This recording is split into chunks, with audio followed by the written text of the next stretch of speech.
반갑습니다. 2020학년도 6월 고1 학력평가 통합사회 해설을 맡은 저는 김민선입니다. 여러분들 총평 듣고 오셨죠? 그럼 지금부터 본격적으로 선생님과 함께 꼼꼼하게 문제 풀어나가면서 중요한 포인트 체크해 보도록 하겠습니다. 같이 1번 문제부터 보도록 할게요. 자, 우선 이번 시험의 첫 번째 문제입니다. 같이 한번 볼게요. 기억에 들어갈 적절한 진술만을 보기에서 고른 것은 이라고 했어요. 어떤 제시문이 나와 있는지 보도록 할게요. 옛날 어느 왕이 코끼리 한 마리를 몰고 와서 눈이 안 보이는 사람들을 불러 코끼리를 만져보게 한 뒤에 이에 대해 설명하도록 했대요. 어떤 사람은 코끼리의 상아를 만져서 무와 같다고 하였고 꼬리를 만진 사람은 새끼줄과 같다고 했대요. 자, 여기에서 이제 포인트는 뭐냐? 코끼리의 부분만을 만져보고는 정확한 코끼리의 모습을 알 수 없다라는 게 핵심 포인트죠. 그래서 같이 한번 표시해 보도록 하겠습니다. 즉, 우리가 코끼리를 정말 제대로 알려면 부분만을 만져보고서는 정확하게 코끼리가 어떤 존재인지 알 수가 없다. 정확한 코끼리의 모습을 제대로 알려면 어떻게 해야 될까요? 부분만을 바라보는 것이 아니라 전체적으로, 종합적으로 코끼리의 특징을 이해하는 것이 필요하다라는 얘기를 지금 하고 있는 거죠. 사회현상에 대한 이해 역시 마찬가지래요. 자, 그러면 결국에는 복잡한 사회현상, 우리 굉장히 사회현상에 다양한 사실 문제도 섞여 있고요. 가치 문제도 섞여 있고 굉장히 복합적인 요인들이 가득 담겨 있는 것. 그게 바로 사회현상이잖아요. 이러한 복잡한 사회현상을 제대로 이해하려면 어떻게 해야 된다? 그렇죠. 앞서 코끼리의 부분만을 만져보고는 제대로 코끼리를 이해할 수 없는 것처럼 사회현상도 마찬가지. 즉, 우리는 사회현상을 굉장히 종합적으로 그리고 통합적으로 이해해야 된다라는 걸 강조하고 싶은 제시문인 거죠. 따라서 기억에 들어갈 알맞은 진술을 고르면 이 종합적, 통합적 이해와 관련된 문장들을 고르시면 되겠습니다. 기억 볼게요. 기억을 보니까 다양한 관점에서의 통합적 접근이 요구되고 있다. 여러분들 이게 포인트죠? 통합적 접근. 그리고 다양한 관점, 우리 배웠어요. 사회현상을 바라볼 때 시간적, 공간적, 사회적, 윤리적 관점과 같은 다양한 관점에서 통합적으로 사회현상을 바라봐야 돼 라고 우리 배웠습니다. 그래서 기억은 맞는 보기가 되겠고요. 그 다음에 니은, 각 학문 간의 고유한 경계를 엄격하게 구분해야 된다? 여러분들 엄격하게 구분해야 되는 것이 아니라 오히려 이 경계를 어떻게 해야 돼요? 뛰어넘어야 된다라고 얘기하는 것이 통합적 관점에서 강조하는 부분이죠. 따라서 니은은 틀린 보기가 되겠습니다. 디귿 볼게요. 디귿을 보면 인간과 사회 및 환경에 대한 종합적인 이해가 필요하다. 여러분들 여기에서 키워드도 역시 나와 있죠. 종합적인 이해가 필요하다라는 걸 강조하고 싶은 것. 기억에 들어갈 적절한 진술이 맞네요. 디귿 맞고요. 마지막 리을을 보니까 한 영역의 지식만으로 모든 사회 현상에 접근해야 된다? 아니죠. 우리 앞서 얘기했듯이 일부분만 바라보고는 제대로 현상을 이해할 수 없다고 했어요. 그래서 시간, 공간, 사회, 윤리와 같이 다양한 영역의 지식으로 사회 현상에 접근해야 된다라는 걸 강조하는 게 바로 통합적 관점이다. 그래서 리을은 틀린 보기가 되겠죠. 정답은 기억 디귿이 되겠습니다. 이 코끼리 우화가 교과서 몇 권에서 실려 있는 그런 우화예요. 만약에 아직 내신 시험을 앞두고 있는 친구들이라면 이 코끼리 우화가 특히 내신 시험의 제시문으로 또 활용될 가능성이 있으니까 여러분들 꼭 챙겨두시길 바라겠습니다. 자, 그러면 이제 2번 문제 가보도록 할게요. 다음 글에 부합하는 내용으로 가장 적절한 것을 라고 물었는데 적절한 것을 한번 골라보도록 하겠습니다. 일단 제시문 분석해야 되겠죠. 제시문을 보니까 소득의 증가와 행복의 증대는 관련이 있다라고 나와 있어요. 그렇죠? 소득의 증가와 행복의 증대는 관련이 있어. 그렇습니다. 여러분들 일단 내가 기본적으로 행복한 생활을 하려면 내가 먹고 싶은 것도 먹을 수 있어야 되고요. 옷도 입고 다녀야 되고 또 내가 편안한 집에서 또 누워서 잘 수 있어야 되잖아요. 그런 기본적인 생활을 하려면 당연히 돈 있어야 됩니다. 그래서 행복의 증대와 관련이 있지만 그런데 뒤에 부분이 더 중요하겠죠. 산업화된 여러 나라에서 소득 수준은 과거에 비해 크게 높아졌는데 사람들의 행복감은 이에 비례해서 증가하지 않고 정체되어 나타났다. 즉, 이 부분이 핵심이네요. 소득이 증가해도 일정 수준 이후에는 행복감이 변하지 않을 수 있어 라는 것이 제시문에서 얘기하고 싶은 핵심 문장이라고 볼 수 있겠습니다. 즉, 아무리 돈을 많이 번다고 해서 무조건 행복감이 올라가냐? 꼭 그런 건 아니다 라는 걸 강조하고 싶은 제시문인 거죠. 여러분들이 아마 통합사회 내용을 제대로 배웠다면 이 부분을 주장한 학자 떠올릴 수 있을 거예요. 아마 여러분들 기억할 것 같은데 바로 이스털린이라는 학자가 이러한 부분을 제시를 했었죠. 주장을 했었습니다. 소득이 증가한다고 해서 행복감이 반드시 비례해서 증가하는 건 아니다 라고 해서 이스털린이 주장한 이러한 내용을 이스털린의 역설이라고 부른다고 통합사회 시간에 배웠을 거예요. 자, 그러면 글에 부합하는 내용 골라보도록 할게요. 1번, 소득이 적을수록 행복한 삶을 살 수 있다? 여러분들 소득이 적어야 행복한 삶을 살 수 있어 이 얘기하는 거 아니죠? 1번 틀렸고요. 2번, 소득 증가는 행복한 삶과 상관관계가 없다.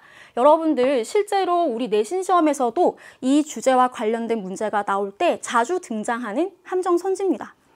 소득 증가가 행복한 삶과 상관관계가 없다라고 얘기하는 게 아니죠. 여러분들 첫 번째 문장 보세요. 소득 증가와 행복의 증대는 관련이 있어 라고 얘기가 나오고 있잖아요. 관계가 없다라는 말은 틀린 보기라는 걸 우리 첫 번째 문장을 통해서 알 수가 있었죠. 3번, 소득이 계속 증가할수록 행복이 계속 커진다고 했나요? 아니죠. 일정 수준 이후에는 행복감이 변하지 않고 정체될 수 있어 라는 걸 강조하는 거니까 계속 커진다 아니고요. 4번, 소득이 증가한다고 반드시 더 행복한 건 아니야. 이게 바로 제시문의 핵심 주장이죠. 4번이 정답이고요. 5번, 국가가 부유해질수록 국민의 행복감이 더욱 높아진다 라는 부분이 제시문과 크게 관련이 없는 부분이죠. 따라서 정답은 4번이 되겠습니다. 다음 문제 같이 보도록 할게요.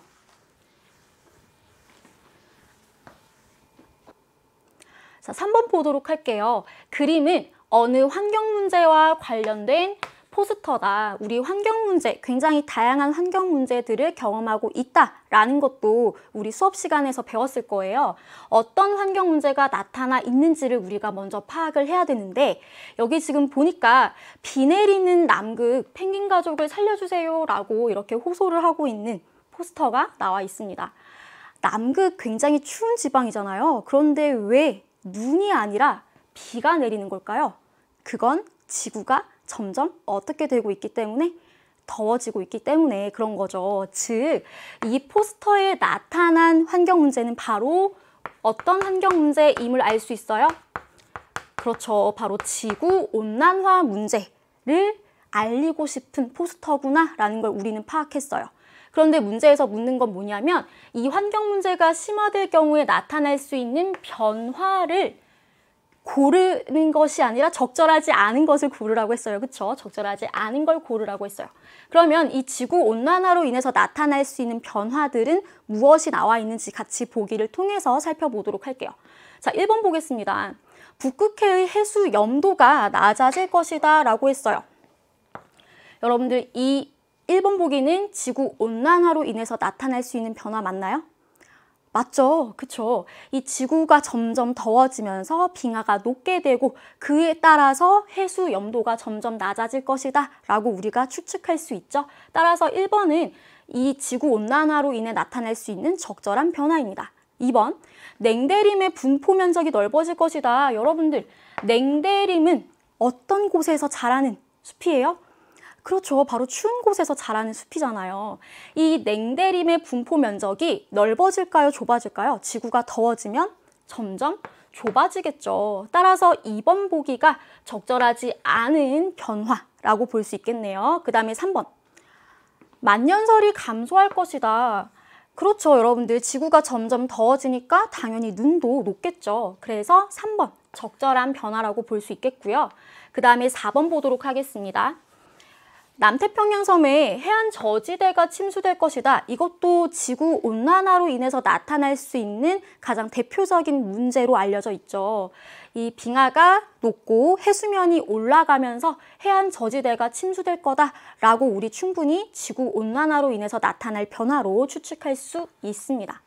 이 5번 관련해서 여러분들이 이 5번 보기가 생소했었는지 이 5번을 체크한 친구들이 꽤 많이 있었더라고요.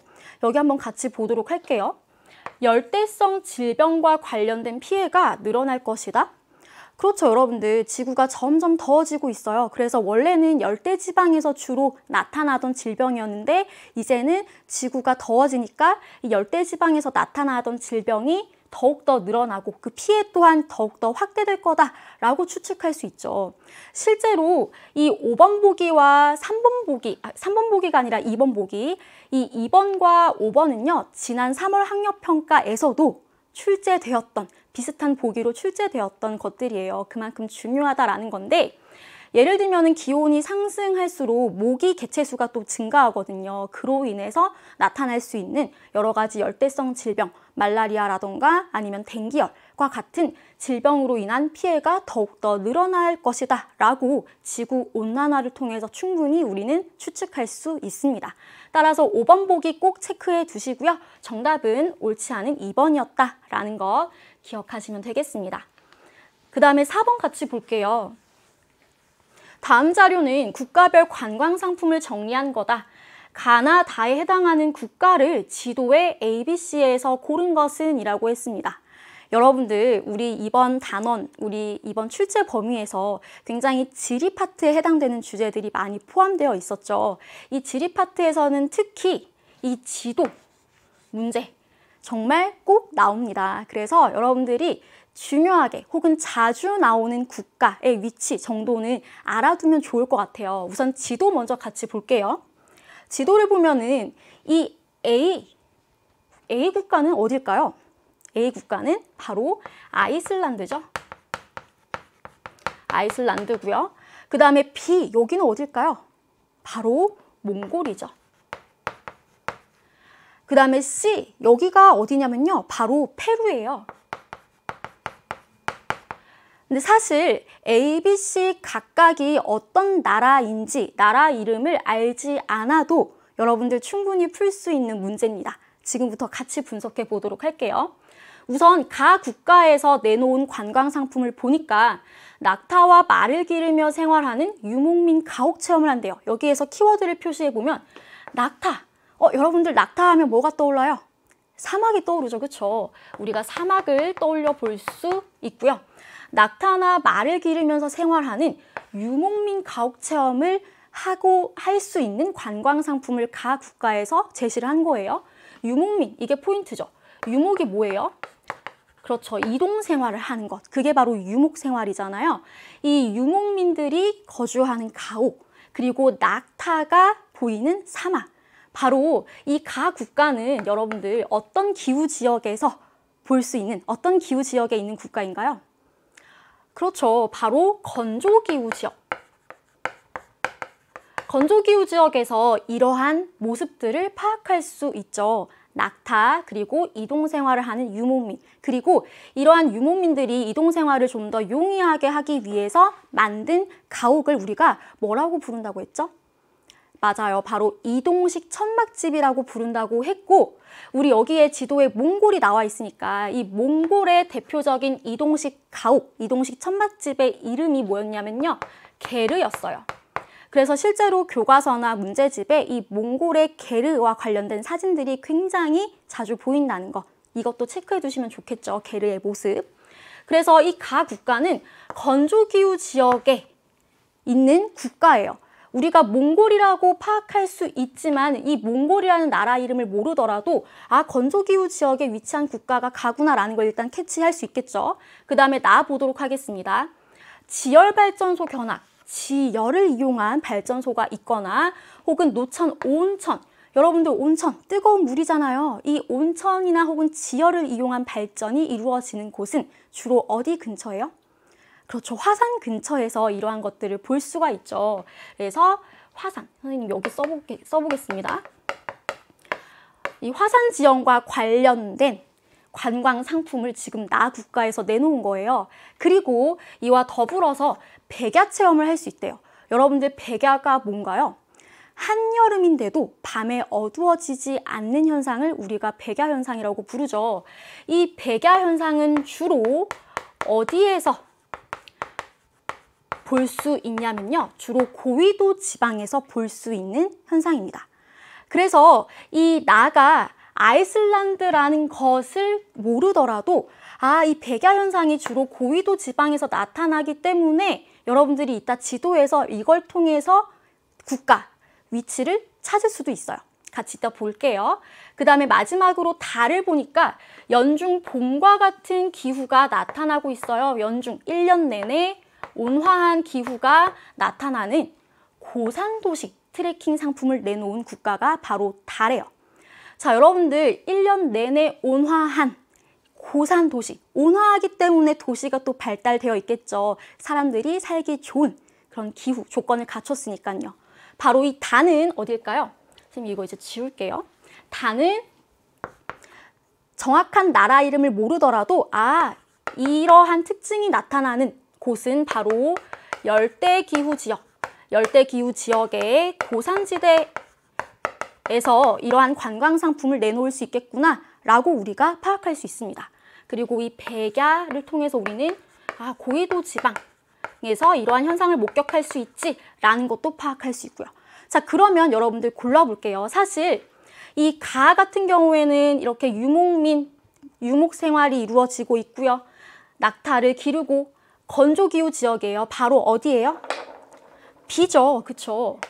우리가 꼭 몽골이라는 걸 알지 않아도 여기 우리가 지도를 통해서 열대기후, 온대기후, 건조기후 등등이 어떻게 어디에 분포해 있는지 아는 것 굉장히 중요하다고 배웠을 거예요. 그래서 우리가 이 적도를 기준으로 했을 때 이쪽에 위치한 거, 이 비가 위치한 곳이 바로 건조기후 지역이거든요. 그래서 우리가 가는 바로 비구나라는 걸 추측할 수 있습니다. 그 다음에 나를 보면은 화산 지형이 발달해 있고 그리고 고위도 지방에서 주로 나타나는 백야를 체험할 수 있대요. 그러면 이 지도에서 가장 고위도에 위치한 곳이 어디예요? A죠. 그래서 나가 아이슬란드인 거를 몰랐어도 A가 아이슬란드인 걸 몰랐어도 고위도 지방이라는 걸 통해서 우리는 나 국가가 A구나 라는 걸 추측할 수 있다는 거예요. 그 다음에 마지막 달을 보면 연중 온화한 기후가 나타나는 열대기후 고산지대. 여러분 열대기후 지역은 이 적도 부근이죠. 즉 적도 부근에 위치한 C가 바로 다 국가에 해당되겠네요. 그리고 이 페루가 위치한 이곳에 안데스 산맥이 있어요. 그래서 여기에 또 고산지대가 형성되어 있다라는 것까지 챙겨두시면 더욱 좋겠습니다. 그 다음에 5번 문제 같이 보도록 할게요. 5번은 다음 탐구활동 보고서를 보고 우리가 어떤 걸 파악해야 되냐를 봤더니 기후지역을 파악해야 되는 문제였어요. 여러분들 우리 기후지역, 다양한 기후지역들 배웠잖아요. 각각의 특징들을 떠올리면서 제시된 기후지역이 어떤 기후지역인지 한번 맞춰보도록 하겠습니다. 조사 내용을 보니까 기온이 매우 높고 덥대요. 일단 매우 높고 덥고요. 주민들은 강렬한 햇볕에 의한 화상을 방지하기 위해서 뭔가를 입나 봐요. 강렬한 햇볕, 이게 또 포인트겠죠. 그리고 바람이 불어서 모래가 세차게 날아드는 걸 막기 위해서 바람이 부는 모래바람을 떠오르려면 뭔가 어떤 장소가 떠오르죠. 그렇죠? 이러한 모래바람 등을 막기 위해서 짧은 옷을 입지 않고 오히려 온몸을 천으로 감싸는 옷을 입는데요. 이러한 특징 때문에 이러한 의복 문화가 등장했다라는 거죠. 여러분들 모래바람, 강렬한 햇볕, 어떤 기후 지역이 떠오르나요? 그렇죠. 바로 건조기후 지역에 대한 설명이죠. 가는 건조기후 지역에 대한 내용입니다. 그래서 이 건조기후 지역의 대표적인 작물은 오아시스 농업과 관계 농업으로 생산되는 대추야자다. 여러분들 여기에서 또 포인트. 건조기후 지역이 굉장히 사람들이 거주하기 쉽지 않은 기후 지역이잖아요. 그럼에도 불구하고 분명히 거주하는 사람들이 있습니다. 그럼 이 사람들도 먹고 살아야 되잖아요. 그렇죠? 이 건조기후 지역에서 먹고 살기 위해서 주로 하는 농업 혹은 산업이 무엇이냐? 이것 역시 키워드로 꼭 기억해 두셔야 됩니다. 일단 여러분들 작물이 잘 자라려면 기본적으로 햇빛이 있어야 되고요. 또 하나로 정말 중요한 거 뭐가 있어야 되죠? 그렇죠. 바로 물이 있어야 되죠. 그런데 강렬한 햇볕은 있어요. 그런데 뭐가 부족해요? 물이 부족하죠. 어쨌든 물이 있는 곳을 찾아서 작물을 재배해야 되겠죠. 그래서 우리 건조기후 지역, 특히 그 모래바람이 이는 그 사막을 떠올리면 되잖아요. 사막에도 물이 있는 곳이 있습니다. 바로 어디? 오아시스. 그래서 이 오아시스에서 농사를 짓거나 혹은 이 주변에 물을 끌어다가 이제 농사를 짓는 관계 농업 등을 통해서 밀이라던가 대추야자 등을 대표적으로 재배를 합니다. 이곳이 바로 건조기후 지역인데요. 그러면 보기들을 보면서 건조기후 지역에 해당되는 설명들을 골라보도록 할게요. 보기 기억, 강수량보다 증발량이 많다. 그렇죠. 그게 바로 건조기후 지역의 핵심이잖아요. 내리는 비보다 증발량이 많기 때문에 건조한 거죠. 기억이 맞는 보기가 되겠고요. 니은 보도록 하겠습니다. 거의 매일 대류성 강수가 나타난다? 여러분들 이 대류성 강수 다른 두 글자로 뭐라고 부르냐면 우리 스콜이라고 부르는 것. 이 스콜, 대류성 강수가 뭔가요? 뜨거운 공기가 하늘 위로 올라갔다가 다시 내리면서 비로 내리게 되는 그 소나기를 우리가 대류성 강수 또는 스콜이라고 부르잖아요. 이러한 대류성 강수는 주로 어떤 기후 지역에서 나타나나요? 열대기후 지역에서 나타나죠. 그래서 열대기후 지역의 대표적인 키워드입니다. 그 다음에 디귿 볼게요. 바람에 의한 지형 형성 작용이 활발하다. 우리 제시문에도 이 바람에 대한 얘기가 나와 있는데 이 건조기후 지역, 특히 사막을 생각해 보면 사실 나무나 풀이 거의 자라지 않죠. 식생이 거의 없습니다. 그러니까 더욱더 바람에 의한 각종 형성작용이 활발하게 일어나는데요. 예를 들면 이 바람에 의해서 모래나 작은 돌들이 막 날아다니면서 모래가 이렇게 쌓여서 모래더미를 만들기도 하고요. 혹은 이 모래나 작은 돌들이 그 원래 있던 바위를 깎기도 하는 그런 여러 가지 퇴적이나 침식작용이 활발하게 일어나는 곳, 그게 바로 건조기후 지역, 특히 사막에서 볼 수 있습니다. 그래서 식생이 거의 없기 때문에 바람에 의한 지형 형성 작용이 활발하게 나타난다라는 것. 그래서 디귿도 맞는 보기가 되겠고요. 리을을 보면은 기온의 일교차보다 기온의 연교차가 크다라고 했는데 사실 여러분들 건조기후 지역의 대표적인 특징, 바로 일교차가 매우 크다라는 거죠. 심지어 거의 60도 이상의 일교차가 나타나기도 한데요. 그 이유가 뭔가요? 바로 비열 때문이죠. 모래, 특히 이 모래사막 생각해 보세요. 이 모래 같은 경우에는 굉장히 빨리 더워지고 빨리 뜨거워지고 빨리 식는 성질을 가지고 있기 때문에 낮과 밤의 일교차가 매우 크게 나타난다는 것. 이게 바로 건조기후, 특히 사막기후 지역에서 볼 수 있는 대표적인 특징이라고 생각하시면 되겠습니다. 따라서 리을은 틀린 보기가 되겠죠? 정답은 기역 디귿이었습니다. 자, 이제 6번 보도록 할게요. 다음 자료는 지역 조사 과정을 나타낸 거다. 주제가 지역 조사 과정이네요. 우리 이 지역 조사와 관련된 단어는 바로 3단원이었죠. 자, 여기에서 포인트는 일단 첫 번째, 우리가 어떤 지역에 조사를 할 때 어떠한 순서로 조사를 진행하는지, 그리고 각 단계별로 어떤 활동이 이루어지는지 아는 것이 핵심 포인트예요. 그러면 우리가 지금 일단 순서는 정해져 있기 때문에 이 각 단계에서 어떤 활동을 할지 같이 한번 선생님이랑 정리해 보도록 할게요. 우선 이제 조사 주제, 지역을 선정했어요. 그쵸? 이 동그라미 시에 있는 백화점의 입지와 생활 공간의 변화를 알아보고자 지리 정보를 수집해야 되겠죠. 다양한 정보를 수집하기 위해서 실내 조사와 야외 조사를 합니다. 여러분들 실내 조사는 어떤 건가요?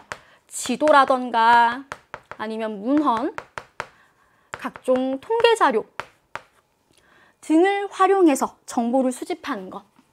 이게 바로 실내 조사 단계에서 이루어지는 것이겠고요.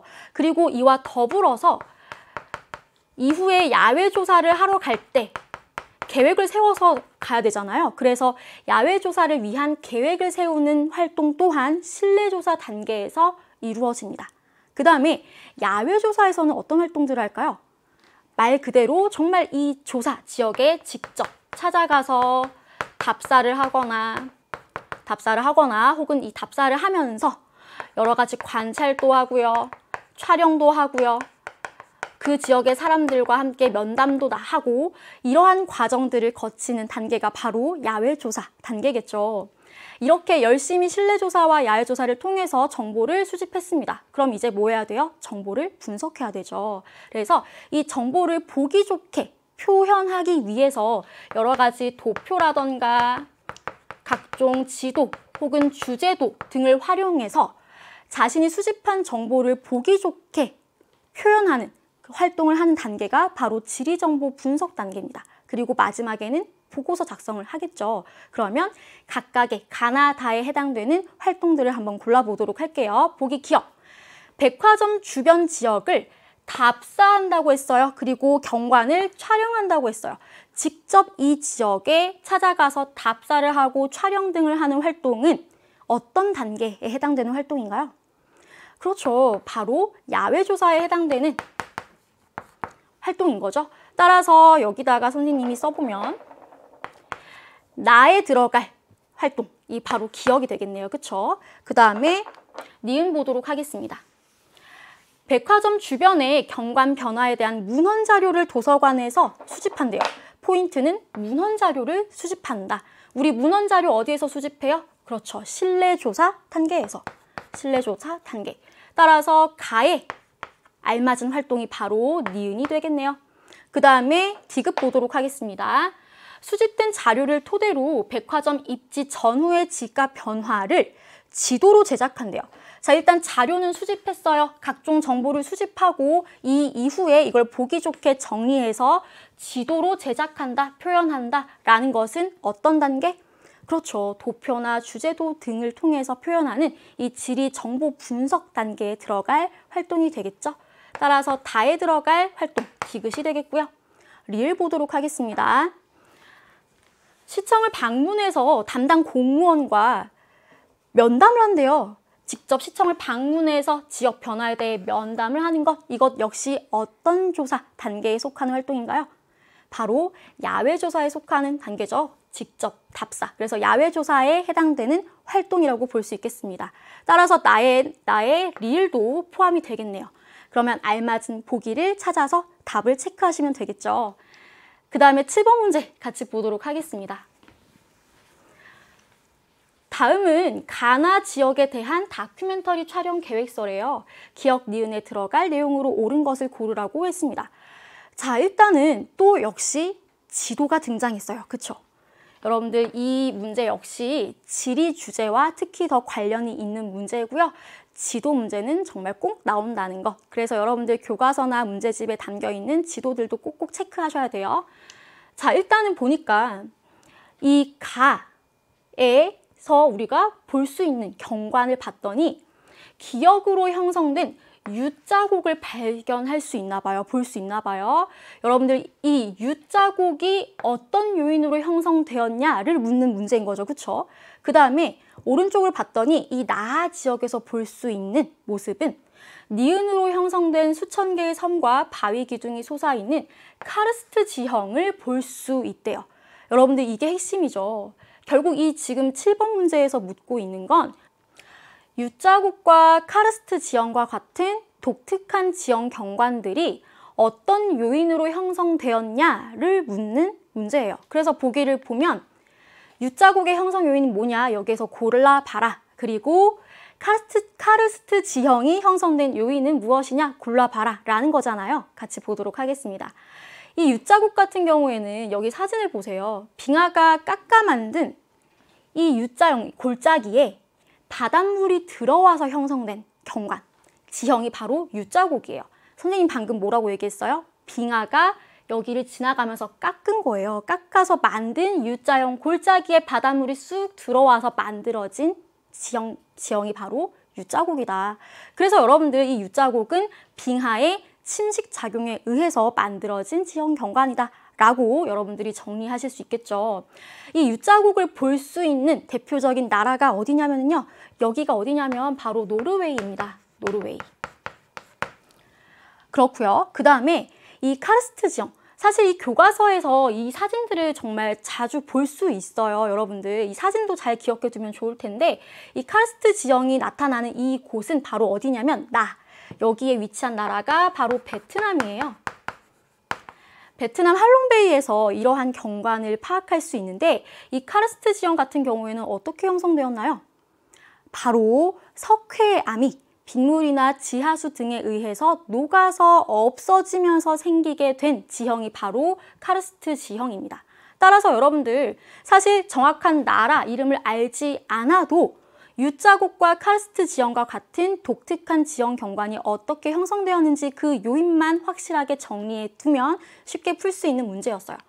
그래서 정답을 고르면 U자국 형성 요인은 빙하의 침식, 그리고 카르스트 지형의 형성 요인은 석회암이 물에 의해서 녹아서 만들어진 지형이다. 따라서 정답 몇 번이죠? 3번이 되겠죠. 그 다음에 8번 문제 보도록 하겠습니다. 가를 주장한 사상가의 입장에서 볼 때 나의 기억에 들어갈 진술로 가장 적절한 것을 고르라고 했어요. 어떤 내용을 주장한 사상가인지 같이 보도록 하겠습니다. 가를 봤더니 우리는 옷을 필요로 하지만 그렇다고 화려한 옷을 구할 필요는 없다. 우리의 옷이 검소하다고 해서 어떤 고통이 발생하는 것은 아니다. 자, 여기에서 정말 중요한 이 사상가의 입장이 드러난 표현이 나옵니다. 바로 우리는 몸에 고통이 없고 육체적인 고통이 없고 마음의 불안이 없는 어떤 상태, 평온한 상태에서 가장 큰 만족, 가장 큰 행복감을 느낄 수 있어 라고 주장한 사상가. 여러분들 이거 굉장히 중요하게 배웠을 텐데요. 이 행복의 의미에 대해서 몸에 고통이 없고 마음에 불안이 없는 평온한 상태, 즉 정신적인 쾌락. 이 정신적인 쾌락이 진정한 행복이다 라고 주장한 사상가 누구였죠? 그렇죠. 바로 에피쿠로스가 주장한 행복의 의미가 담긴 가제시문이었습니다. 사실 에피쿠로스를 몰라도 제시문 분석 문제예요. 같이 보도록 할게요.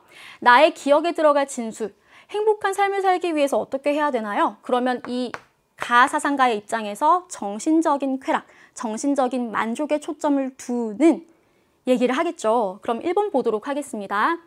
1번, 육체적이고 감각적인 욕망을 충족시켜야 되나요? 지금 이 사상가가 주장하는 건 육체적인 것, 감각적인 것이 아니라 정신적인 쾌락, 만족이죠. 1번 틀렸고요. 2번, 구원을 받기 위해서 신의 뜻을 따르려고 노력해야 된다. 이 사상가의 입장과 전혀 관련이 없죠. 이 신의 뜻을 따르는 것이 정말 행복한 상태다 라고 주장했던 그 시기가 바로 언제였냐면 서양 중세 시기였습니다. 그 다음에 3번, 과도한 욕심을 줄이고 어떤 만족? 정신적인 만족, 이게 키워드죠. 바로 3번 보기가 가사상가의 입장에 부합하는 진술이 되겠네요. 3번이 정답. 그 다음에 4번 볼게요. 모든 물질적인 욕구를 버리고 자연의 순리에 따라야 한다? 여러분들 모든 물질적 욕구 다 버려야 돼 이런 말 하는 게 아니잖아요. 그래서 4번 보기 틀린 보기고요. 5번, 권력과 명예를 쫓아야 된다? 권력과 명예 역시 주장하지 않았죠. 그래서 정신적인 만족, 정신적인 쾌락을 강조한 3번 보기가 정답이었습니다. 이 행복의 의미와 함께 여러분들 에피쿠로스가 주장한 행복뿐만 아니라 아직 내신 시험을 앞두고 있는 친구들이라면 아리스토텔레스가 얘기한 행복의 의미도 자주 출제되는 부분이니까 꼭 여러분들 체크해 두시길 바라겠습니다. 자, 이제 다음 문제 같이 보도록 할게요. 이 다음 문제 같은 경우에는 여러분들 또 제시문 분석 문제예요. 제시문을 분석해서 충분히 맞출 수 있는 문제입니다. 같이 보도록 할게요. 다음 토론의 핵심 쟁점으로 가장 적절한 걸 고르라고 했어요. 여러분들 쟁점이 뭔가요? 싸운다, 다툰다 라는 거죠. 서로 내 의견이 옳아 라고 다투고 있는 중점적인 사항, 그게 바로 쟁점이잖아요. 이 갑과 을이 각각 서로 어떤 의견을 주장하면서 자기 의견이 옳다고 서로 대립하고 있는지 살펴보도록 하겠습니다. 갑을 보니까 개인의 행복 추구권 보장이나 사생활 보호를 위해서 개인정보에 대한 자기결정권을 존중해야 합니다 라고 했어요.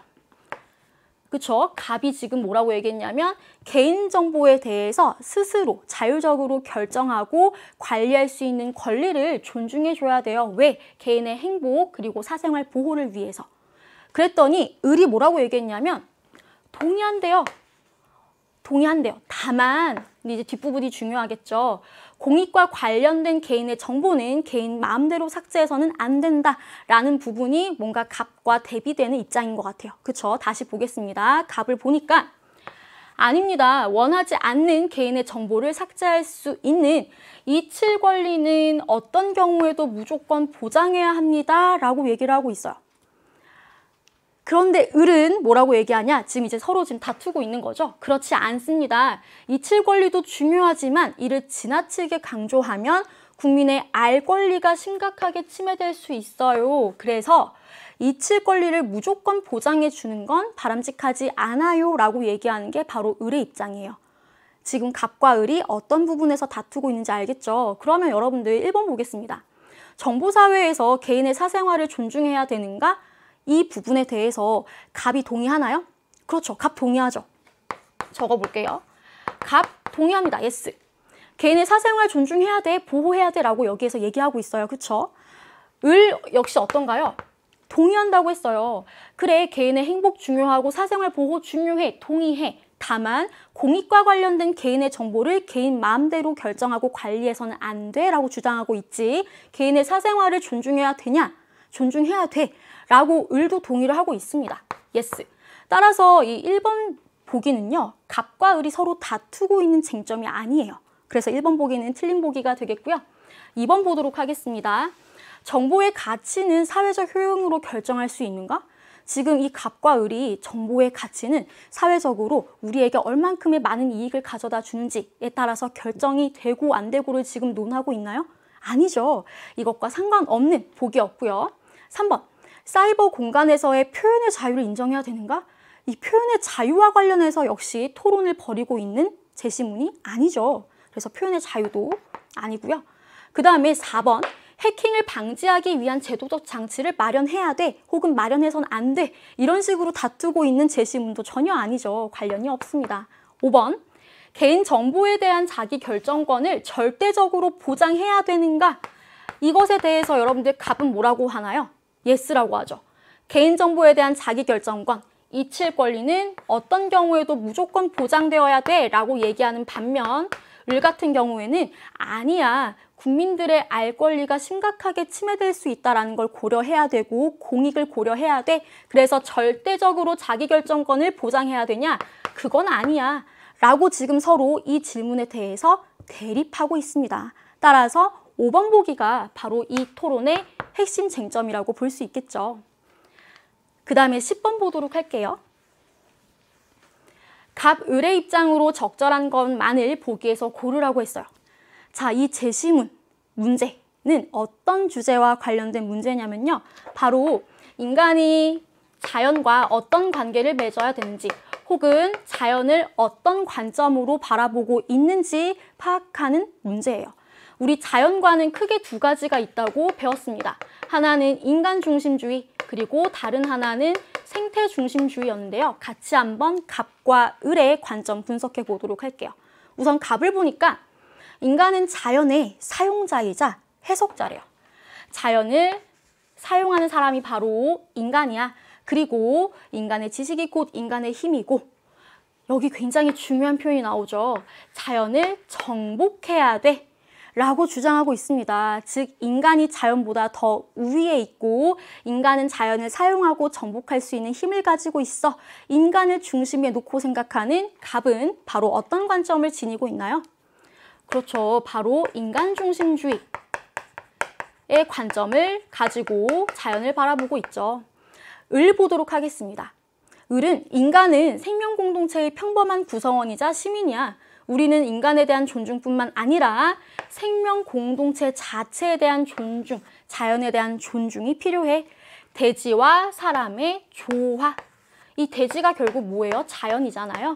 자연과 사람의 조화를 추구해야 돼 라고 강조하고 있는 을은 어떤 자연관을 지니고 있나요?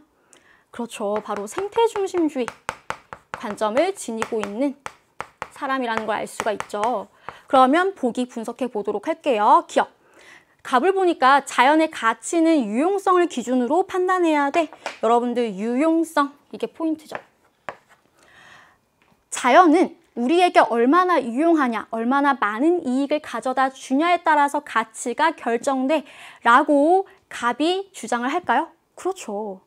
이 인간 중심주의를 주장하는 갑은요, 바로 자연의 어떤 가치? 도구적인 가치를 중요하게 생각합니다. 즉, 인간의 이익을 위한 도구, 수단으로서 자연을 바라본다는 거죠. 그래서 이 도구적 가치를 강조하는 갑, 보기 기억은 적절한 보기라고 볼 수 있겠고요. 그 다음에 니은 볼게요.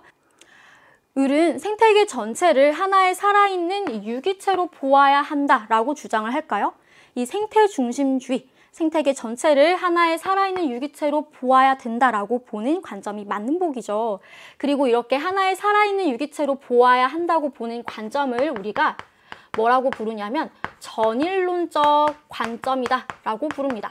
여러분들 각 자연관의 키워드도 체크해 두시면 더욱 좋을 것 같아요. 그래서 니은도 주장에 부합하는 보기라고 볼 수 있겠고요. 디귿 보도록 하겠습니다. 인간은 자연의 지배자로서 책임의식을 가져야 된다? 생태중심주의가 인간은 자연의 지배자야, 자연을 정복하는 사람이야 라고 보나요? 아니죠. 오히려 인간은 자연의 지배자야, 자연을 정복할 수 있어 라고 보는 입장은 인간 중심주의 입장을 지니고 있는 갑이 더 적절하다고 볼 수 있겠죠. 디귿은 틀린 보기가 되겠고요. 리을, 생명을 지닌 모든 존재는 그 자체로 가치가 있어. 여러분들 앞서 기억 보기랑 다르죠. 정말 인간에게 유용하고 이익을 가져다 줄 때에만 가치가 있어 라고 주장하는 인간 중심주의의 도구적 가치와는 달리 모든 존재가 그 자체로 내재적인 가치가 있어 라고 보는 입장은 인간 중심주의와 생태 중심주의 중에 뭔가요? 그렇죠. 생태 중심주의의 입장이죠. 따라서 인간 중심주의를 주장하는 갑은 내재적 가치를 강조하는 게 아니라 자연의 도구적 가치를 강조하고요. 생태 중심주의를 주장하는 을만이 내재적인 가치를 주장하는 사람이라고 볼 수 있겠습니다. 따라서 리을은 틀린 보기가 되겠죠? 정답은 기억 니은이 되겠습니다. 11번 같이 보도록 할게요. 갑, 을의 입장에 대한 옳은 설명만을 보기에서 골라라 라고 했는데 이것도 여러분들 충분히 제시문을 분석하면서 맞출 수 있는 문제였습니다. 같이 보도록 할게요. 갑을 보니까 정부는 정보화 시대에 나타나는 소프트웨어의 불법 문제를 해결하기 위해서 노력해야 돼. 지금 정보화 사회에서 나타날 수 있는 다양한 문제들을 언급하고 있는 사람들이 나오나 봐요. 그쵸? 불법 복제 문제. 이걸 해결하기 위해서 왜 노력해야 되냐면 지적 창작물에 대한 창작자의 권리가 법적으로 보장되지 않으면 사회 발전이 저해될 수 있어. 따라서 갑은 뭘 주장하는 거예요? 이러한 사람들이 열심히 만든 지적 창작물에 대한 창작자의 권리를 제대로 인정하고 보장해주자라고 주장하는 사람. 그게 바로 갑인 거죠. 그 다음에 을을 보도록 하겠습니다. 을은 정부는 정보화 시대에 나타나는 정보격차 심화 문제를 해결하기 위해서 노력해야 된대요. 여러분들 정보사회에서 나타나는 다양한 문제들 중에 이 정보격차 문제도 굉장히 시험에서 잘 나오는 중요한 문제입니다. 여러분들 정보격차 문제가 뭐죠? 어떤 지역이나 나이, 계층, 신체적인 여건 등으로 인해서 정보기기를 이용하거나 접근하는 데 있어서 차이가 발생하는 문제. 그게 바로 정보격차 문제죠. 이러한 정보격차 문제를 해결하기 위해서 정부가 노력해야 돼. 왜냐하면 각종 정부 지원 정책이 마련되지 않을 경우에 더욱더 구성원 간의 격차를 심화시키고 발전을 저해할 수 있기 때문이야 라고 얘기를 하고 있습니다. 즉, 을은 정보격차 심화 문제를 해결하기 위한 정부의 노력이 필요하다라는 걸 주장하고 있는 사람이죠. 자, 그러면 보기 분석해 보도록 할게요. 기억. 갑은 생산된 정보를 창작자의 사유재산으로 보아야 한다고 보나요? 그렇죠. 우리 앞서 여기 봤던 대로 지적 창작물에 대한 창작자의 권리가 법적으로 보장되어야 해 라는 걸 강조하고 있죠. 생산된 정보, 열심히 만들어낸 정보를 창작자의 고유한 재산으로 인정해 주자라고 주장하고 있는 기억 보기는 맞는 보기가 되겠고요. 니은, 갑은 정보의 소유권을 강조하면 소프트웨어의 발전이 저해된다고 보나요? 아니죠. 오히려 정보의 소유권을 열심히 강조하고 인정해줘야 소프트웨어의 발전이 더 높아진다, 발전이 더 잘 된다라고 강조한 사람이 갑이죠. 따라서 저해된다라는 부분이 틀린 부분이 되겠고요. 디귿, 을은 정보 격차를 줄이기 위한 사회 제도적 지원이 필요하다고 보고 있죠. 정책, 지원 필요하다고 얘기하고 있죠. 사회 제도적 지원 키워드 디귿 보기가 맞는 보기가 되겠고요. 리을, 을은 정보가 독점될수록 정보 격차가 축소될 거라고 보나요? 정보가 특정 사람들에 의해서 독점될수록 정보 격차는 더 확대될 거라고 보는 입장이 바로 을의 입장이죠. 따라서 리을 보기는 틀린 보기가 되겠습니다. 정답은 기억 디귿이었고요. 12번 같이 보도록 하겠습니다. A, B에 대한 옳은 설명만을 보기에서 고른 것은 이라고 했는데 이 문제는 4단원에 해당되는 문제네요. 그쵸? 인권보장과 헌법단원에서 우리가 배웠던 문제입니다. 혹은 여러분들이 앞으로 배울 수도 있는 내용이 담긴 문제겠죠. 일단 여러분들 첫 번째 제시문을 보니까 영국의 노동자들은 선거권 확대, 투표 등을 요구하는 인민헌장을 발표하고 A를 전개했대요. 여러분들 이 A에 들어갈 알맞은 노동자들이 전개한 운동이 바로 뭘까요? 그렇죠. 여러분들 아는 친구들이 있겠죠. 이 A에 들어갈 알맞은 운동은 바로 노동자들이 자신들의 참정권을 인정해달라고 주장한 차티스트 운동입니다. 이 시민혁명이 가지고 있는 한계가 있었죠. 이 시민혁명으로 인해서 많은 사람들이 자유와 평등을 누릴 수 있게 되었지만 그 전에 비해서 그치만 여전히 참정권은 제한되어 있었어요. 성별이라던가 재산 정도에 따라서. 그래서 대표적으로 노동자들과 여성들이 시민혁명 이후에도 여전히 참정권을 제대로 보장받지 못했었죠. 그래서 그중에 또 노동자들이 자신들의 선거권 주장을 하면서 이 차티스트 운동을 벌였습니다. 그 다음에 B를 보도록 할게요. 산업혁명 이후에 사회적 불평등이 심화되면서 국가가 사회적 약자를 보호해야 돼라는 생각이 널리 퍼졌대요. 이에 1919년 독일에 어디에 처음으로 국가가 모든 국민의 인간다운 생활을 보장해야 한다라는 내용이 처음으로 독일의 뭐에 명시되었대요. 여러분들 B에 들어갈 알맞은 말은 뭘까요? 그렇죠. 여러분들 바로 독일의 대표적인 바이마르 헌법이죠. 바이마르 헌법에 처음으로 국가가 국민들의 인간다운 생활을 지켜주기 위해서 노력해야 된다라는 내용을 처음 적었습니다. 여러분들 이 인간다운 생활을 국가한테 보장해달라고 요구할 수 있는 권리를 우리가 세 글자로 뭐라고 부르냐면요. 바로 기본권 중에 사회권이라고 불러요. 그래서 처음으로 사회권이 명시된 법이 바로 1919년 독일의 바이마르 헌법이었습니다. 이 두 가지 매우 중요하게 실제로 4단원에서 다뤄지는 내용인데요. 같이 한번 보기 분석해 보도록 할게요. 기억, A는 노동자들의 참정권이 보장되지 않는 것에 반발해서 일어났다. 그렇죠. 차티스트 운동은 노동자들의 참정권을 보장해달라고 적극적으로 요구하면서 일어났던 운동입니다. 따라서 기억은 맞는 보기가 되겠고요. 니은, B에 명시된 사회권은 이후에 여러 국가의 헌법 제정에 영향을 미쳤다. 맞아요. 실제로 이 바이마르 헌법에 처음으로 사회권이 명시된 이후에 또 여러 많은 나라들이 자극을 받아서 사회권을 도입하기 시작했습니다. 그래서 니은도 맞는 보기가 되겠고요. 디귿 보도록 할게요. A로 인해서 B에서 최초로 자유와 평등이 국민의 권리로 명시되었다. 여러분들 이 A로 인해서 B? 차티스트 운동이란 바이마르 헌법이 사실은 큰 관련이 없어요. 일단 큰 관련이 없고 또 바이마르 헌법에서 최초로 자유와 평등을 명시를 했냐? 또 그것도 아니거든요. 그래서 이 디귿 보기는 틀린 보기다 라고 볼 수 있겠습니다. 마지막으로 리을.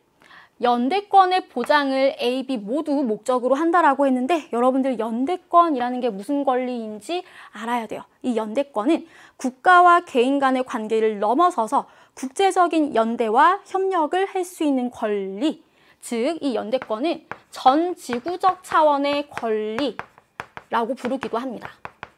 그래서 가령 뭐 세계 평화를 위한 평화 권리라던가 아니면은 지속 가능한 환경에 대한 권리 등이 바로 이 연대권에 포함되는데, 지금 A는 참정권과 관련이 있죠. 그쵸? 노동자들의 정치 참여 권리와 관련이 있고요. 그 다음에 B 같은 경우에는 인간다운 생활을 보장해달라고 요구하는 사회권과 관련이 있어요. 이 사회권과 참정권이 연대권, 전 지구적 차원의 권리에 속하지는 않거든요. 따라서 연대권의 보장을 목적으로 하지는 않습니다. 정답은 기억, 니은이 되겠죠. 그 다음에 13번 같이 보도록 할게요. 여러분들 이 13번이 굉장히 여러분들 많이 틀렸던, 가장 오답률이 높았던 문제 중에 하나였는데요. 같이 보도록 하겠습니다. 이 13번을 보면 일단 그림은 두 지역의 전통가옥을 나타낸 것이다.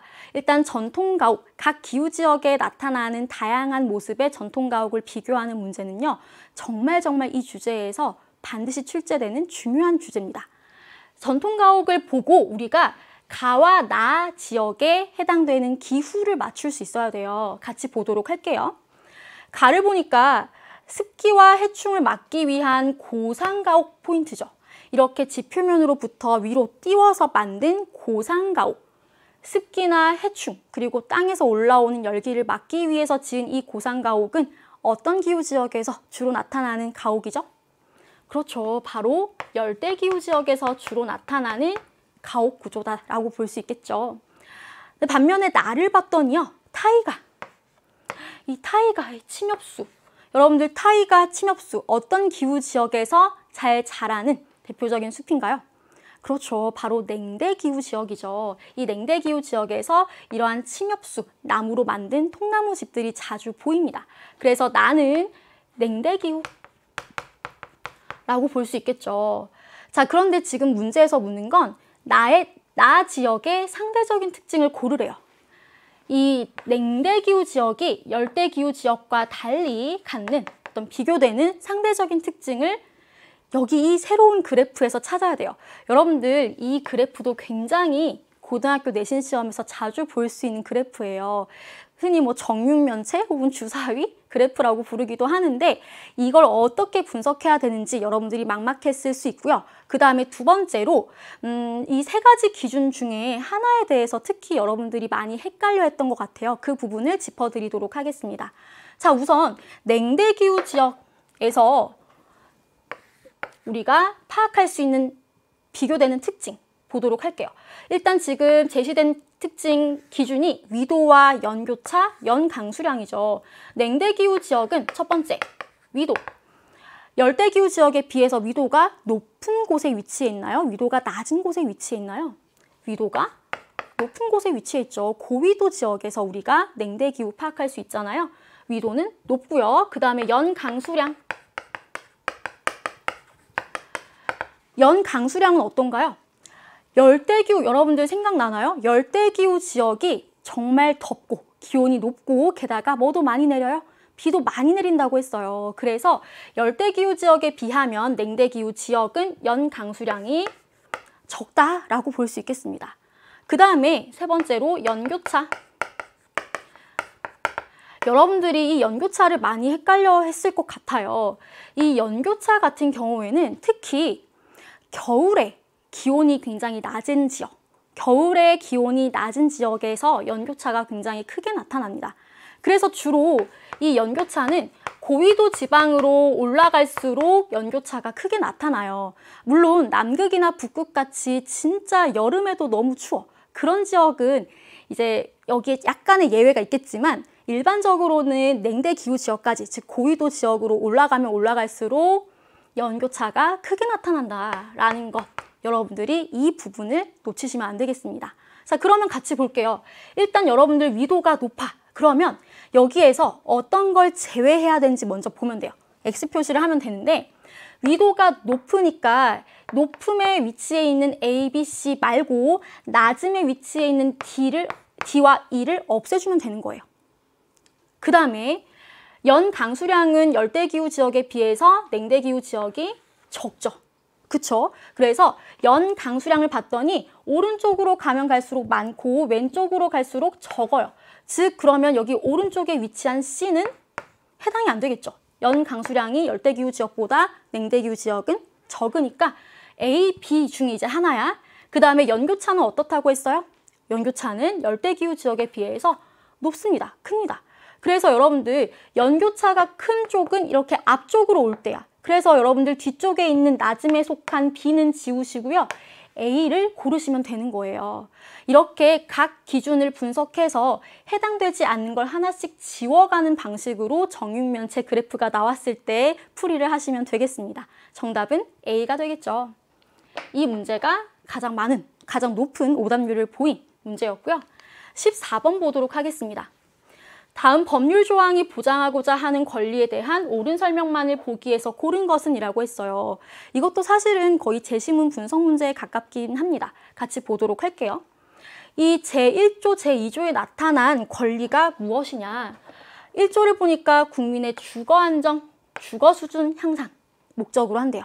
그 다음에 2조를 봤더니 쾌적하고 안정적인 주거 환경에서 인간다운 주거 생활을 할 권리를 갖는다 라고 적혀 있어요.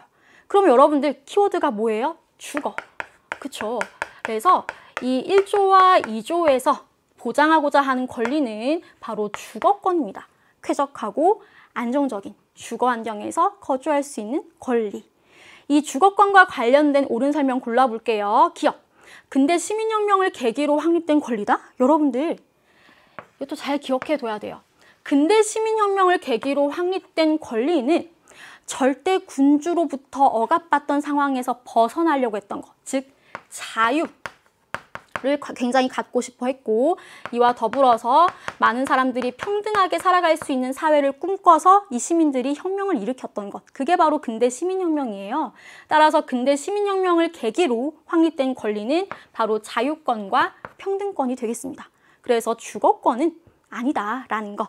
그래서 기억은 틀린 보기가 되겠고요. 니은 현대사회에서 새롭게 강조되고 있는 권리예요. 주거권.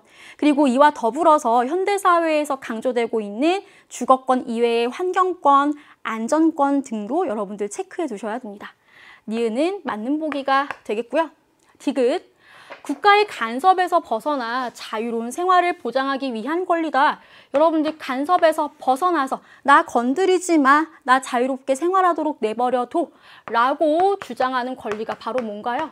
자유권이죠. 그쵸? 주거권과는 관련이 없고요. 디귿 틀렸고, 릴 주거 취약 계층의 안정적인 주거 환경을 보장하기 위한 권리다. 리을이 바로 맞는 보기가 되겠죠. 주거권과 관련된 보기. 정답은 니은 리을이 되겠습니다. 자, 그 다음에 여러분들 우리가 선생님이 앞서 총평에서 얘기를 했지만 이번 시험에서 굉장히 여러분들한테 생소할 수 있는 그래프들이 굉장히 다양하게 출제가 되었어요.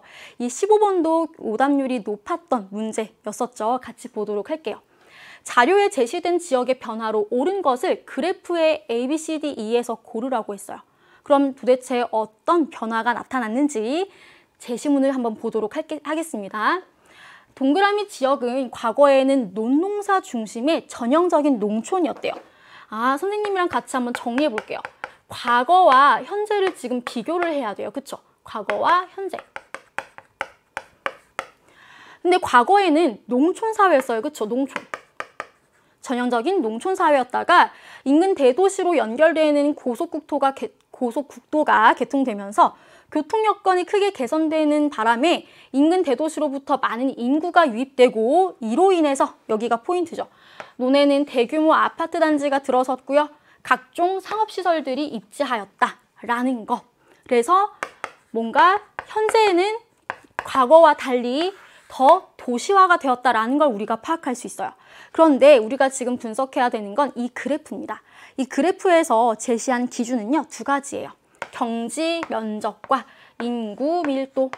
자, 여러분들 과거의 농촌, 전형적인 농촌 사회의 모습이었어요. 그러면 인구 밀도가 어땠을까요? 인구 밀도. 우리 생각해보면은 도시와 비교했을 때 농촌에는 인구가 많이 사는 편이 아니죠. 인구 밀도는 낮았을 거예요. 그쵸? 그 다음에 경지 면적은 뭐냐면 농사를 지을 수 있는 땅의 넓이. 이게 바로 경지 면적이에요. 자, 그러면 과거에는 농촌, 전형적인 농촌이었어요. 그럼 경지 면적이 어땠을까요? 넓었겠죠. 농사 지을 땅이 많이 있었겠죠. 넓었겠죠. 그런데 현재로 들어와서 대규모 아파트 단지, 각종 상업시설들이 입지하면서 도시화가 됐어요. 이로 인해 나타난 변화. 일단 도시화가 되면서 굉장히 사람들도 많이 살기 시작했겠죠. 인구 밀도 높아졌을 거고요. 그 다음에 경지 면적, 농사 지을 수 있는 땅은 어떻게 됐을까요? 이전에 비해서 줄어들었겠죠. 왜?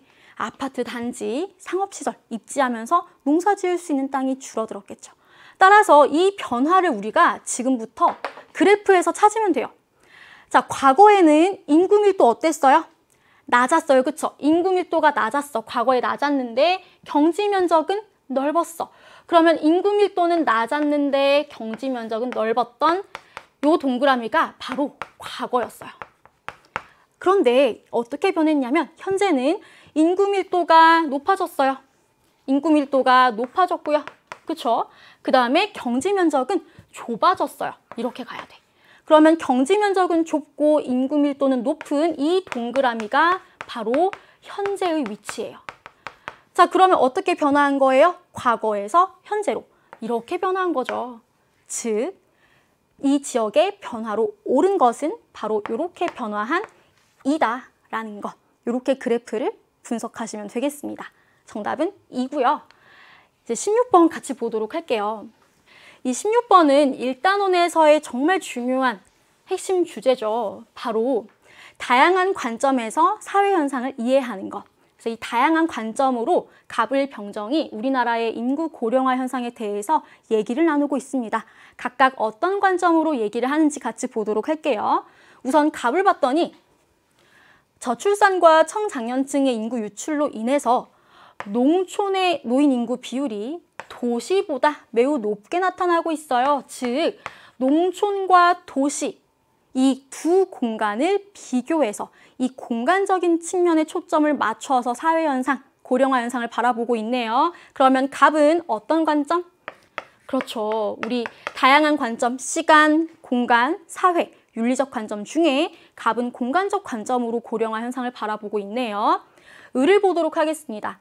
고령화가 진행됨에 따라 노인 부양을 위한 기초연금과 같은 사회복지 비용으로 국가 부담이 점점 늘어나고 있어요 라고 얘기하고 있어요. 즉, 을 같은 경우에는 고령화로 인해서 나타나는 여러 가지 변화, 현상들을 특히 어떤 측면에 초점 맞추고 있어요?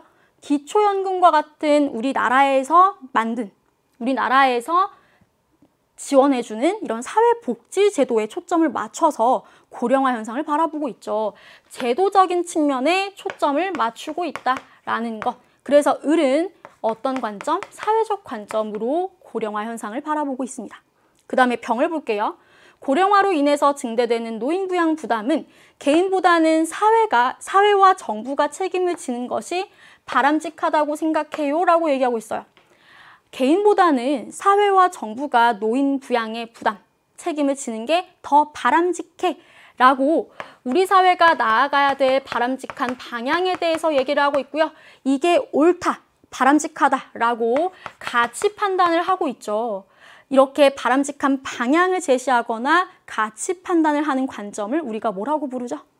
그렇죠. 윤리적 관점이라고 부릅니다. 병은 윤리적 관점. 그 다음에 정을 볼게요. 60년대부터의 출생률 감소와 의료기술 발달로 인한 평균 수명 증가 등으로 고령화 현상을 더욱더 가속화되고 있다라고 이렇게 파악을 하고 있대요. 포인트는 이거죠.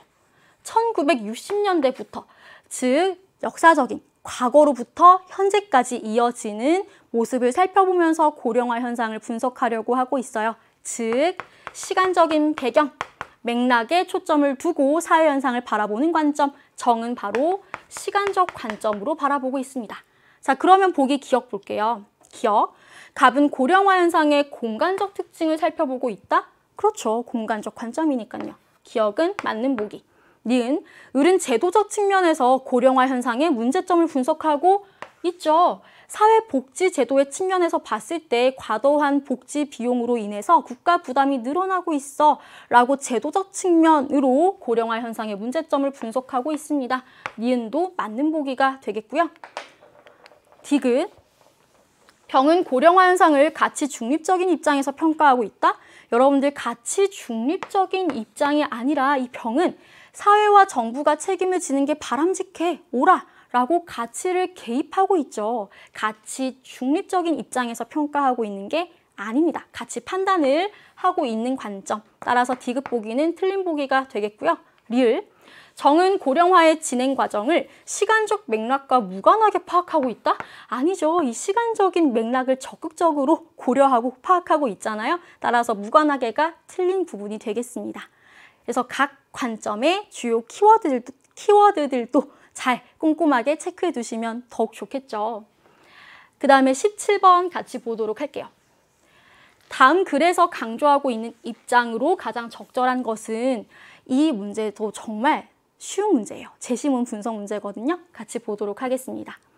현대사회에서 기업은 생산활동의 주체로서 전 과정에 자연환경에 큰 영향을 준다. 따라서 사실 이 부분이 포인트네요. 기업은 주된 목적은 이윤 추구이지만 이윤 추구만 하는 것이 아니라 환경 오염 물질의 배출량을 줄이기 위한, 즉 환경을 보호하기 위해서 앞장서는 노력까지 함께 해야 된다라고 강조하고 있는 거죠. 즉 이 제시문은 환경 문제 해결을 위해서 또 기업이 적극적으로 역할을 해야 된다라는 걸 강조하고 있습니다. 자, 그러면 거기에 해당되는 보기를 골라보도록 할게요. 1번, 기업은 자연환경 보호에 관한 책임으로부터 자유로워야 한다?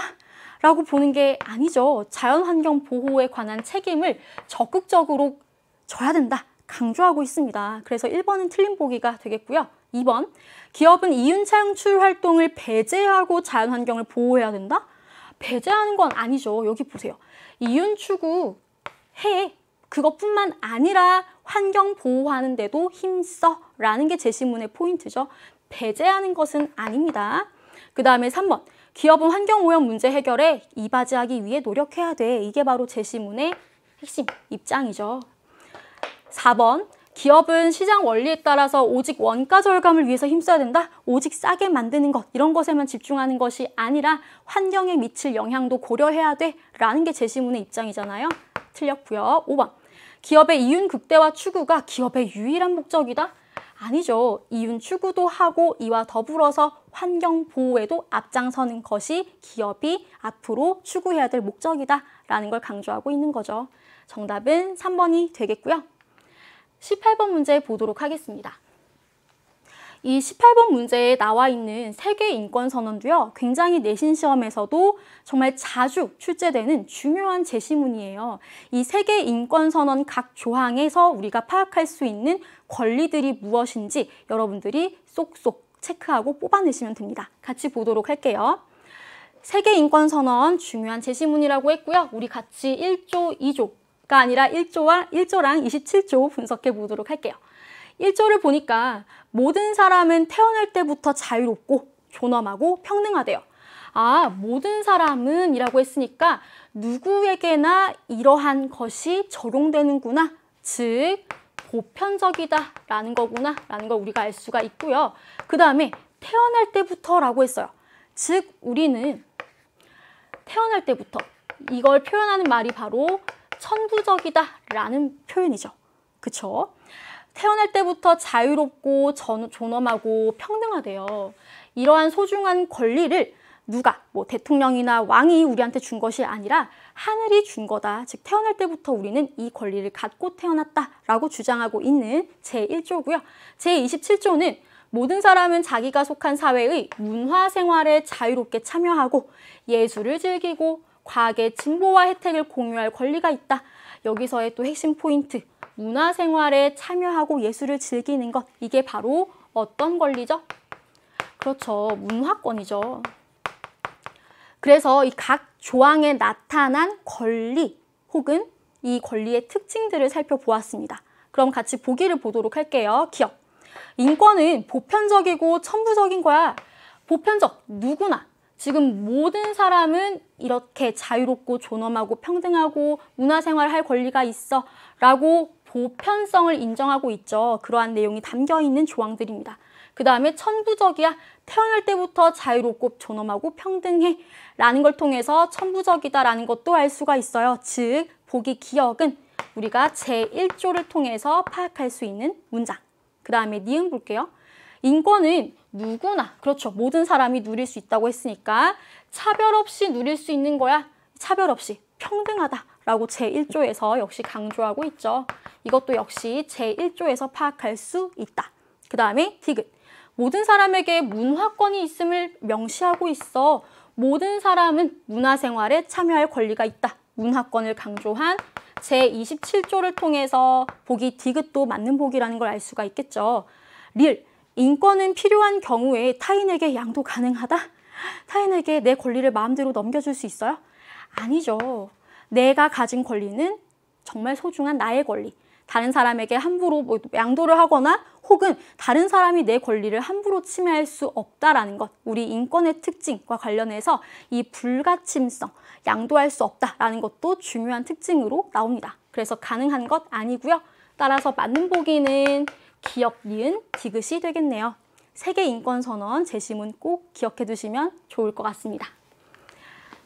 자, 그 다음에 19번도 역시 그래프를 분석해야 되는 문제가 나왔는데 이 부분도 역시 오답률이 높았던 문제예요. 같이 한번 보도록 하겠습니다. A, B의 일반적인 특징을 비교한 것이라고 했는데 가, 나에 들어갈 내용. 일단 가, 나를 보기에 앞서서 A와 B가 각각 전통사회, 산업사회 중에 하나래요. 그러면 A와 B 사회가 무엇인지 파악해야 되겠죠. 우선 A를 봤더니 인력, 가축 등을 이용하고요. 농업 중심이에요. 가내 수공업. 무슨 사회? 너무 쉬워요. 그쵸? 전통사회. A는 전통사회. 그 다음에 B는 석탄, 석유 등을 활용하고요. 제조업, 공장, 기계 등을 활용합니다. 바로 대표적인 산업사회의 특징이죠. 이걸 파악하는 건 어렵지 않았을 거예요. 그런데 여러분들이 여기에서 조금은 헷갈리는 부분이 있었나 봐요. 일단 A는 전통사회고요. B는 산업사회입니다. 그쵸? 자, 그러면 우리가 가, 나에 들어갈 알맞은 기준을 골라야 되는데 이 B는 뭐냐면 산업사회잖아요. 그런데 이 산업사회는 지금 봤더니 가 기준도 높고요. 가도 높고 나 기준도 강하거나 높습니다. 반면에 전통사회 A는 가, 나 기준이 모두 낮게 나타나는 거예요. 그러면 우리가 지금부터 이걸 토대로 같이 골라보도록 할게요. 우선 1번을 보면은 공동체의식. 여러분들 산업사회 가가 높아야 돼요. 그쵸? 산업사회랑 전통사회 중에서 공동체의식 어떤 사회가 더 높나요? 공동체의식이 더 높은 사회는 바로 전통사회죠. 전통사회. 같이 함께 농사일을 하면서 으쌰으쌰 단합을 하기도 하고 또 맛있는 걸 나눠 먹기도 하고 그런 모습 상상되죠. 이 전통사회에서 공동체의식이 높게 나타나는 반면에 산업사회로 갈수록 이 개인주의적인 가치관이 더욱더 확산되기 시작했다라는 것. 그래서 이 공동체의식은 전통사회에서 높게 나타나는 것이기 때문에 1번, 2번은 틀린 거예요. 그렇죠? 가에 들어갈 수가 없습니다. 그러면 이 부분은 보지 않고 3번 볼게요. 직업의 분화 정도, 다양한 직업들이 있는 정도는 산업사회, 전통사회 둘 중에서 어디가 더 높게 나타나나요? 그렇죠. 바로 산업사회에서 높게 나타나죠. 더 다양한 직업들이 많이 생겼어요. 그 다음에 그럼 여기도 같이 볼게요. 여기 나를 보니까 1차 산업의 비중? 여러분들 1차 산업이 뭐예요? 농업이잖아요. 그렇죠? 이 농업의 비중은 전통사회에서 더 높게 나타나죠. 그렇죠? 그런데 지금 나는 산업사회도 높게 나타나야 돼. 그래서 전통사회가 높게 나타나는 1차 산업의 비중은 나에 들어갈 수 없는 기준. 그래서 3번은 틀린 보기가 되겠고요. 4번, 토지 이용의 집약도. 여러분들 이 집약도라는 말이 굉장히 중요해요. 이 집약도라는 말은 이 땅에서 얼마나 많은 이익을 혹은 얼마나 많은 생산량을 얻어낼 수 있는 것인가를 나타내는 게 바로 집약도인데요. 이 토지 이용의 집약도가 높다라는 얘기는 이 땅에서 정말 많은 이익을 얻어내도록 토지를 이용하고 있다는 뜻이에요. 가령 이 땅에 한 땅에 1층짜리 건물만 있을 때랑 10층, 20층, 30층짜리의 고층 건물이 있을 때랑 비교를 해봤을 때 어떤 쪽이 더 이 땅에서 많은 이익을 얻어낼 수 있도록 이용하는 건가요? 땅을?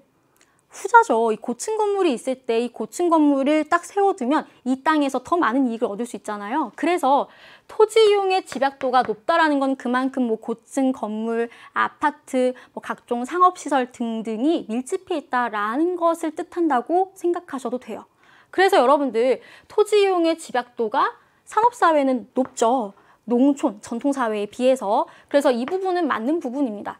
그렇지만 1차 산업, 앞서 봤듯이 농업의 비중은 산업사회는 낮은 편이잖아요. 따라서 1차 산업의 비중은 나에 들어갈 적절한 기준이 아니고요. 서비스 산업과 같은 3차 산업 역시 전통 산업과 비교했을 때는 산업사회에서 좀 더 나타낼 수 있다, 더 높게 나타낼 수 있다고 볼 수 있어서 가에 들어갈 적절한 기준이라고 볼 수 있고요.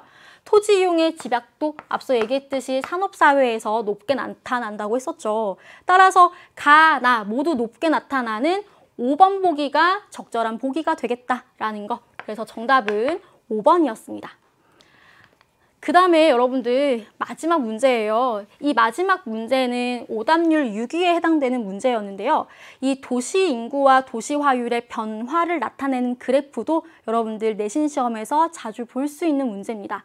일단 이 도시화율이 무슨 뜻인지를 알아야 돼요. 그래서 우리가 보기들을 하나하나 분석하면서 도시화율 개념도 다시 정리해 보도록 할게요. 옳은 설명을 보기에서 골라야 되는데 기억을 봤더니 1970년은 도시 인구보다 촌락 인구가 많다라고 했어요. 우리가 이 도시화율 변화 그래프가 나오는 문제에서 이 도시 인구와 촌락 인구를 비교하는 이 각 시기별로 비교하는 것도 선지로 묻기도 하거든요. 자, 1970년을 봤더니 도시화율이 40.7%예요. 이게 무슨 의미냐면 도시화율은 총 인구 중에서 도시에 거주하고 있는 인구 곱하기 100을 한 것이 바로 도시화율이에요. 즉 총 인구 중에 도시에 거주하는 인구는 몇 프로냐라는 건데 40.7이다라는 얘기는 이 수치를 어떻게 해석하는 거냐면 만약에 총 인구가 100명이라면 도시 인구는 몇 명? 100명이면 약분되죠. 40.7명이란 뜻이에요. 다시 40.7이 도시화율이다라는 얘기는 총 인구가 만약에 100명이라면 도시에 거주하는 인구는 40.7명이야 라는 뜻입니다. 그럼 여러분들 도시에 거주하는 인구가 약 40명이면 100명 중에 그러면 촌락, 농촌에 거주하는 인구는 몇 명이란 얘기예요? 60명이란 얘기겠죠. 즉 도시화율이 50%가 안 된다는 얘기는 도시에 거주하는 인구보다 어디에 거주하는 인구가 더 많다? 그렇죠. 촌락, 농촌에 거주하는 인구가 더 많다는 거예요. 따라서 기억은 적절한 보기고요. 이 기억 보기를 풀려면 도시화율 개념을 정확하게 이해할 수 있어야 된다라는 거. 그 다음에 니은 보도록 하겠습니다. 촌락 인구는 1960년이 2010년보다 더 많다라고 했는데 여러분들 니은 보기 굉장히 여러분들이 많이 체크했던 함정에 빠졌었던 보기더라고요. 보면은 일단 촌락 인구는 60년이 2010년보다 더 많다? 일단 60년의 도시화율과 2010년의 도시화율 같이 보도록 하겠습니다. 우선 선생님이 여기 옆에다가 써보도록 할게요. 우선 1960년에 도시화율이 27.7%라는 얘기는 우리가 약 28%다라고도 정해볼 수 있을 것 같아요. 자, 그런데 도시화율이 28%다라는 얘기는 무슨 말이냐면 이 60년도에 거주하고 있던 총 인구 중에 도시 인구가 여기 나와 있어요. 그렇죠? 이 막대 그래프가 이 당시에 살고 있던 우리나라 도시 인구 수를 얘기하는 건데 60년도에 살고 있던 이 도시 인구 수가 대략 700만 명 정도 되는 것 같아요. 그렇죠? 그래서 700만 명라고 해보겠습니다. 700만. 즉 도시화율이 28%라는 얘기는 총 인구 중에 도시 인구가 차지하는 비율이 바로 28이야, 100분의 28이야 라는 뜻입니다. 그럼 여러분들 우리가 많은 그냥 쌤 지울게요. 그럼 총 인구가 얼마였는지 알 수가 있어요. 무슨 말이냐면 예를 들면 이거를 선생님이 바꿔볼게요. 4로 약분을 하면 25분의 7이죠. 선생님이 분자 비슷하게 맞춰볼게요. 그럼 여기에다가 곱하기 100씩 하면 700분의 2500이 됩니다. 여러분들 다양한 방법으로 풀 수 있을 것 같아요. 자, 즉 1960년도에 총 인구는 2,500만 명이었어요. 근데 그 중에 도시에 거주하는 인구는 700만 명.